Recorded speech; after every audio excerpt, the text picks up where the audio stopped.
சாத்தான்குளம் அருகே ரீல்ஸ் வியூஸுக்காக மணலுக்குள் வாலிபரை புதைத்து மண்ணை போட்டு மூடி அதன் மேல் பெட்ரோலை ஊற்றி தீ வைத்து ரீல்ஸ் வீடியோ வெளியிட்ட யூடியூபரால் வெடித்த திடீர் சர்ச்சை.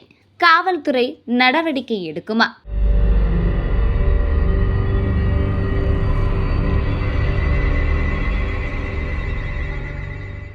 தூத்துக்குடி மாவட்டம் சாத்தான்குளம் அருகே வாலத்தூர் பகுதியை சேர்ந்த ரஞ்சித் பாலா என்பவர் யூடியூபராக உள்ளார். இவர் ஃபேஸ்புக், இன்ஸ்டாகிராம் உள்ளிட்ட சமூக வலைதளத்தில் அதிக ஃபாலோவர்ஸ் வைத்துள்ளார்.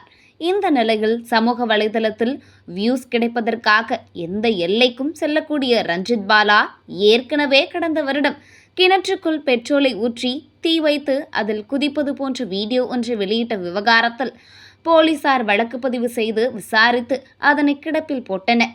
இந்த நிலையில் மீண்டும் தனக்கு வியூவர்ஸ் மற்றும் ஃபாலோவர்ஸ் அதிகரிக்க வேண்டும் என எண்ணிய அவர் கடந்த சில தினங்களுக்கு முன்பு செம்மண் தேரிக்காட்டில் ஒரு குழி வெட்டி அதில் அவர் படுத்ததும் அவரை சுற்றி இருந்த அவரது சகாக்கள் அவரை மணலுக்குள் போட்டு மண்ணை போட்டு மூடினர்.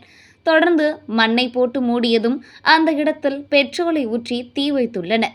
தொடர்ந்து இதை வீடியோவாக பதிவு செய்த ரஞ்சித் பாலா மற்றும் அவரது சகாக்கள் அந்த வீடியோவை சமூக வலைதளங்களில் லைக்ஸ் மற்றும் வியூஸ்க்காக பதிவேற்றியுள்ளனர். சமூக வலைதளத்தில் இதுபோன்ற ஆபத்தான முறையில் வீடியோவை தொடர்ந்து வெளியிட்டு வரும் ரஞ்சித் பாலா மீது தூத்துக்குடி மாவட்ட காவல்துறை என்ன நடவடிக்கை எடுக்கப் போகிறது என சமூக வலைதளங்களில் பொதுமக்கள் மற்றும் சமூக ஆர்வலர்கள் கேள்வி எழுப்பி வருகின்றனர்.